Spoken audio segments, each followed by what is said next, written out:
guys, my name is Carrie Petty. I've been teaching Pilates for about 20 years. Maybe you've always wanted to do it and now you have a little extra time stuck at home like the rest of us. Or maybe you're one of my regular clients and just want to work out with me while you're at home. So we're going to start with the basics of Pilates. To me, it's a little bit like a different language. It's not just about the choreography. It's about building the infrastructure of your body, especially supporting your spine.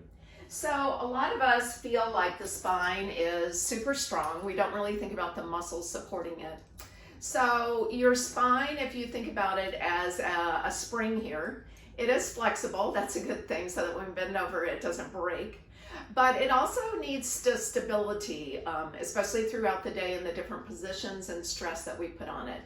It may feel like that it's super strong, but sometimes when it puts under undue stress, it has a tendency to collapse, and that creates low back pain. So the first principle that we're going to talk about is creating neutral spine by supporting it with your deepest abdominal muscle. So that's your transverse muscle. Transverse just means horizontal, and that's the way it runs around the midsection of your body. If you picture the Olympics and a weightlifter's belt, then that's what your transverse muscle look like. In fact, they made your weightlifter's belt to mimic the one that you already have inside of you. So that muscle pulls in and compresses this area. So it is that only muscle that can give you a flat stomach, not the six-pack muscle. And so while we build the strength of endurance of this muscle, it will support you as you exercise, and it will also change the way that your body looks. A lot of times, if you can visualize that muscle, you can use it better. So if you look at this apron that has the spine on it, and we think about this area where there isn't a lot of bony structure to support the spine. This is where that weightlifter's belt comes into play. So you can see the rib cage supports the upper spine and the lower part of the spine is supported by the pelvis. So this is a really vulnerable area. So this transverse muscle was made to help to stabilize the low back. So especially for you guys that get a little twinge, maybe as you work, you have to lift heavy loads. Maybe you're sitting at a desk all day and you put the spine in an unnatural position, then this muscle is super important for you to get a hold of. So that's what we're going to do now. You can join me lying down on your back. Knees are bent, feet are hip distance apart. Again, we're going to focus on that deep transverse muscle. So to get in a neutral spine position, we want to think about the pelvis as a clock face. So here's my clock, 12 o'clock at the belly button, 6 o'clock at the pubic bone. If all four of those numbers are level, then I'm in a neutral spine, which just means the normal curves of the spine. Low back curve is defined, the curve underneath the neck is defined. Now, what this transverse muscle does is that it helps to keep you in that neutral spine position so that when you're exercising, your pelvis isn't moving all over the place, the ribs aren't collapsing all over the place. So let's try to find that muscle. Press your fingertips about halfway down between the pubic bone and the belly button. Try to pull in the stomach away from your fingertips so you kind of feel a shrink wrapping feeling. Remember we talked about cinching up that weightlifter's belt. So when I feel that, I feel like, okay, somebody could punch me in the stomach. That area is braced. My butt's not doing the work. My abs are doing the work. I could maybe bounce a quarter off those abs. Again, it would repel any pressure there. And then I'm just going to release it.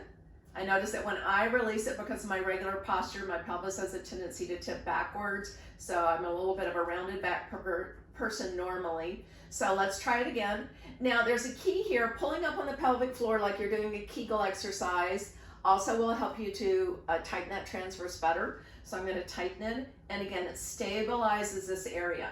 So exercise number one that you can do to practice it and the feel of it, since it stabilizes and keep this area still, is to put pressure on it by lifting and lowering one leg. Now the leg's going to stay bent. The leg is going to move down toward the floor.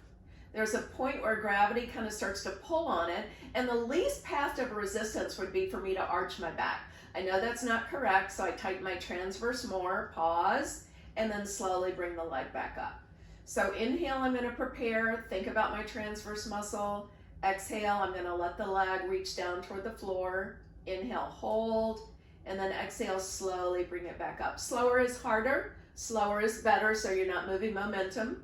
And again, the exhale, the leg is reaching down toward the floor.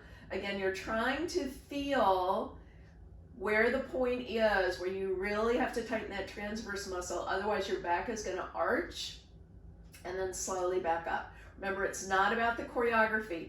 Anybody quickly could be going up and down with your leg. That's not what it's about. It's about feeling the infrastructure of the body. Now let's switch legs. Each leg will feel differently. Inhale to prepare. Legs at 90 degrees here. It's at a 90 degree from the hip. It's moving from the hip joint. It's not moving from the knee. The knee is staying bent. The lower it goes, the more it pulls on my abs, the more transverse muscle I have to use. My leg feels a little bit easier to move on this side because I'm right-handed, so my right leg is a little bit stronger, but because it's stronger, it has a tendency to be tighter. Your breathing is important. We'll work on that principle, but I'm going to inhale, prepare, exhale on the harder part of the exercise when the leg's moving away from me. Inhale, hold, exhale, slowly bringing that leg up. So you're going to do about 4 to 5 on each side.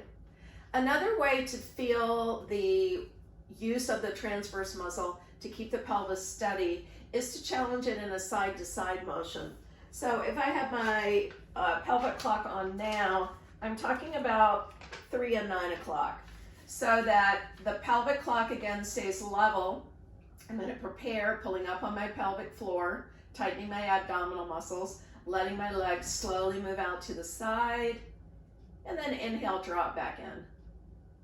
So what I don't want to have happen is the leg moves to the side. I let everything go with it, and then inhale back.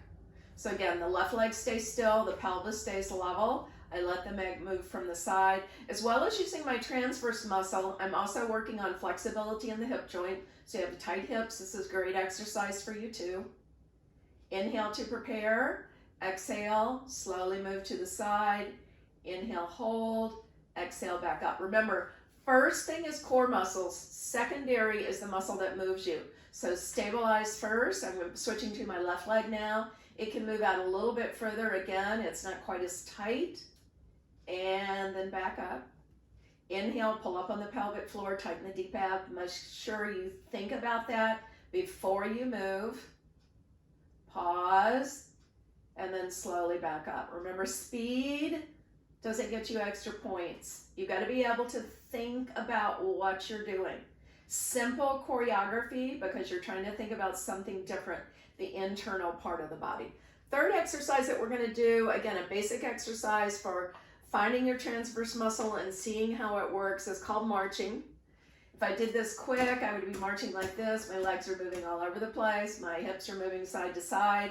What I want to do is to keep this area still and keep the weight low so that as I go to lift up the right leg, the inclination would be to shift my weight to the left, but that's not using my transverse muscle to help to keep my weight centered here in my pelvis still.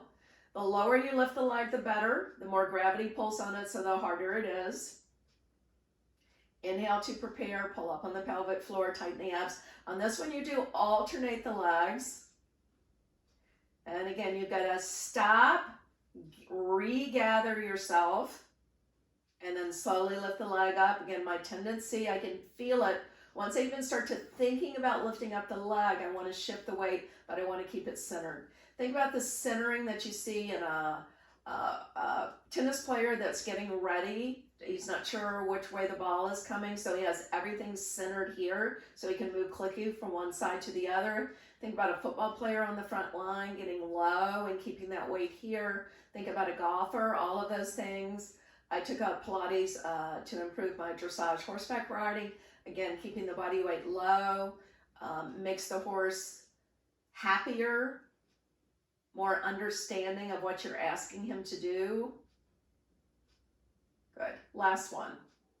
All right. So that's your first basic that we're working on in Pilates. It's your transverse muscle, the deep ab muscle, your weightlifter's belt. It will really start to change the way that your body looks. It will change the way that you feel in your exercising. You are building the infrastructure of your body to change your body, to make your posture better, and to really improve the way that you look. Stay tuned for the next part that we'll be working on, and that is your breathing.